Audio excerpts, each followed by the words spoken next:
Hello everybody, I'm Sharon, and in today's video I want to talk about 5 signs that you're blaming yourself for something that is not your fault. And I really just want to talk about self-blame because you are enough, and you are enough as the rest of the world, and all of us are humans, and oftentimes we forget this when we blame ourselves for things that are not our fault, or we just are stuck in self-blame when we really should be in self-acceptance. So the first sign that I want to talk about that you're blaming yourself is that you feel the need to be perfect. A lot of us, when we're blaming ourselves, right, it's not only saying, oh, this is my fault, not theirs, right? It's so much more deeper than that.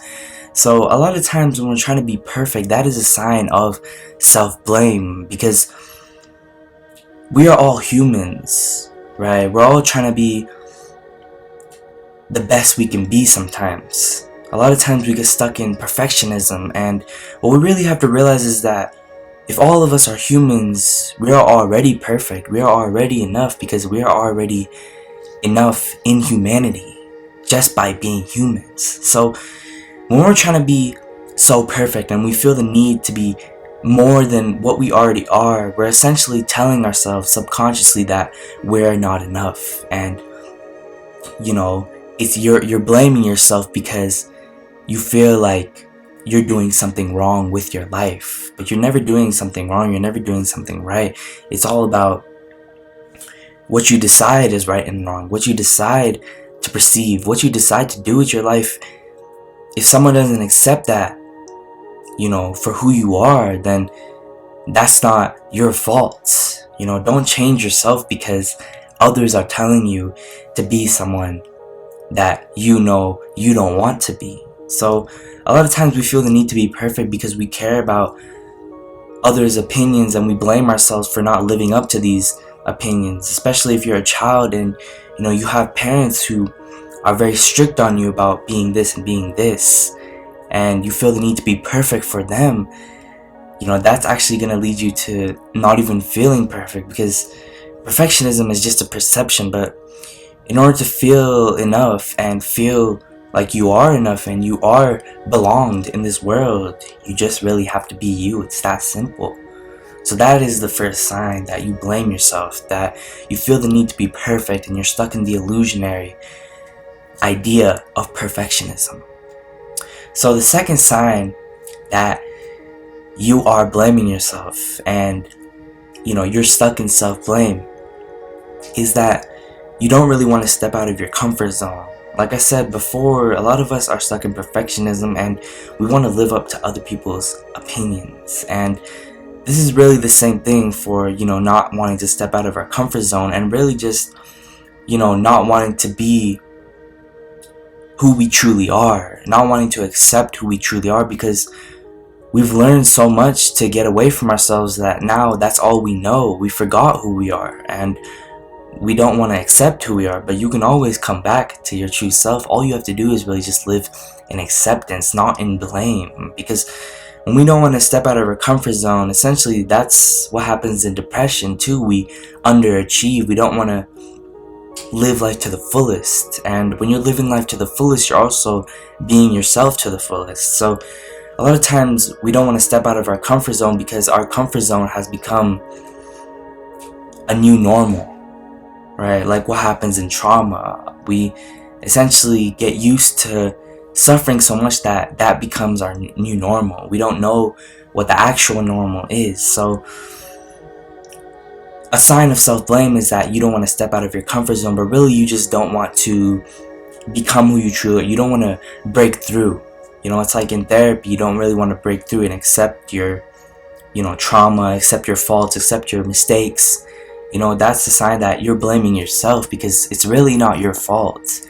Not like saying it's somebody else's fault. It's just whatever happened, and you really just have to live in acceptance. So that is the second sign that you're blaming yourself for something that is not your fault, and you're living in self-blame instead of self-acceptance. Now the third sign that you're blaming yourself is that you don't accept yourself. And like I said, a lot of us are living in self-blame instead of self-acceptance, and this is pretty simple to understand. You don't accept yourself because you're blaming yourself for being someone. You don't accept yourself for who you are, so essentially you blame yourself by saying, oh, why am I doing this? Why did I do this? This is wrong for being me.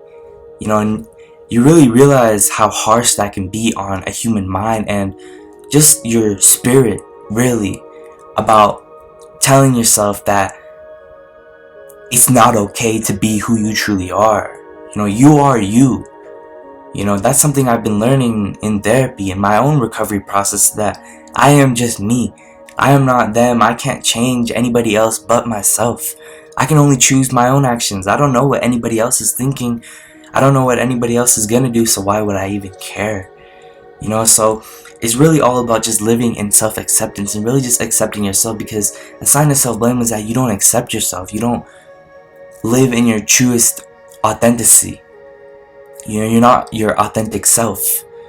You don't accept yourself for who you are because you blame yourself for being someone that other people don't like you for, or you feel like the world won't accept you for. But to be honest, you really just have to say, who cares? Because if someone doesn't accept you for who you are, they just don't deserve to be in your life. Not everybody deserves a spot in your life.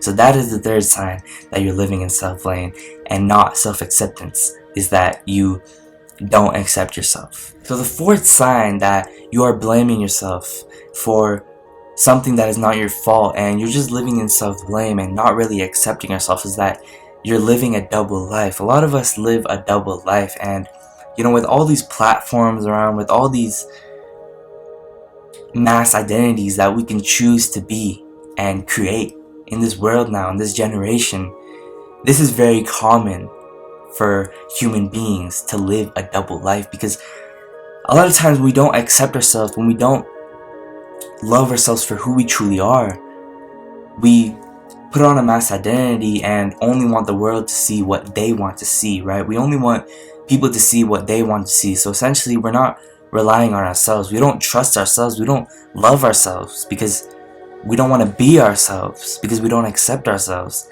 So we live a double life, and that is a sign of self-blame, because we're blaming ourselves for being this person alone and blaming ourselves for other people not liking it. Other people not liking who you truly are. And essentially that's you blaming yourself, because that's them. That's not you. That's them not liking you. Doesn't mean that you don't have to like yourself and love yourself just because they don't. So that is the fourth sign, that you blame yourself for something that is not your fault. You're living a double life. Now the fifth sign and last sign that we blame ourselves for something that is not our fault, and we're living in self-blame and not really accepting ourselves for who we truly are and not really loving ourselves, is that we try to gain too much control over life. Now this is huge, because a lot of times we're blaming ourselves because we feel like we want to gain control over life. We want to gain control over what's happening. We want to gain control over other people's opinions. We want to gain control over things that seem so irrational to try and even gain control over, right? You just really have to take a step back and realize this doesn't matter. I don't have control over this. You have to really realize that you only have certain things that you can control, and those are the things that you should focus on trying to control. And other things that you can't control, just leave it be. Really, it's not really important. It's not a priority, and it's not really a worry that you should have, and it'll really just cause you more anxiety and more problems if you do try to control it. And this is a form of self-blame, because a lot of times we're trying to gain control over life because we're blaming ourselves, right? We feel like it's our fault that something happened that is not even our fault. Like someone doesn't like us, someone has a certain opinion of us, and we feel like it's our fault. And that's really you trying to gain control over, their opinion. But you don't have any control over their opinion. That's how you get manipulated and get stuck within a manipulator. That's how a manipulator basically catches you, because you're giving into them. Now you only care what they say, but really you can't get stuck in that, because that's how they get to you. Like I said, they will try to make you only want to worry about what they think, which is wrong, and that's goes for anything else that you try to gain control over that you may blame yourself. So when you're trying to gain control over other people's opinions, what other people think, trying to gain control, too much control over how perfect you are. You're really blaming yourself because you're just worried about what the world thinks. You are you. You are enough as the rest of the world. The way you breathe is just as perfect as how anybody else breathes. The way you move and walk is just as perfect as how any other human being may walk or move, whether it be different or not. You are just you. So when we're trying to gain control, that is a form of self-blame, because we're blaming ourselves that, by saying, oh, I suck, I do this should be this should be this. We're always trying to gain control over certain things because we hate ourselves for not being these things. But you can't be everything. In fact, the more perfect you try to be, the less perfect you will actually become. So to truly just be perfect and accept your perfectionism, that you are already perfect, that you are already enough. It's to just be, not try to gain control over life, because you really can't gain control over life. Life is just life, like I said. It's just gonna happen. People will have opinions of you. People will hate on you. That's just life. But when you use that as a way to motivate you, and you say, okay, that's your opinion, but I have my own opinions, I'm capable of living my own life, I don't need to rely on you, you're empowering yourself. And you're not living in reliance on the rest of the world. You're becoming your own person, and that is so essential for loving yourself and just being you and being present in the moment and living your best life. So those are 5 signs that you are blaming yourself for something that is not your fault, and you're just living in self-blame when you really just need to accept yourself. You are enough. Like I said, you are enough. You are truly loved by whomever it may be. One person who gives you all their love versus 15 people who only give you half of their love, that one person is going to feel so much more better. And it really all just starts with you, because if you can't love yourself, then how can you love others? How can you even accept love from others? So you really just have to be in the moment, love yourself, and live in true freedom and true peace, and just live in self-acceptance. Accept yourself for whoever you may be. So that's it for the video. Subscribe, and I'm out.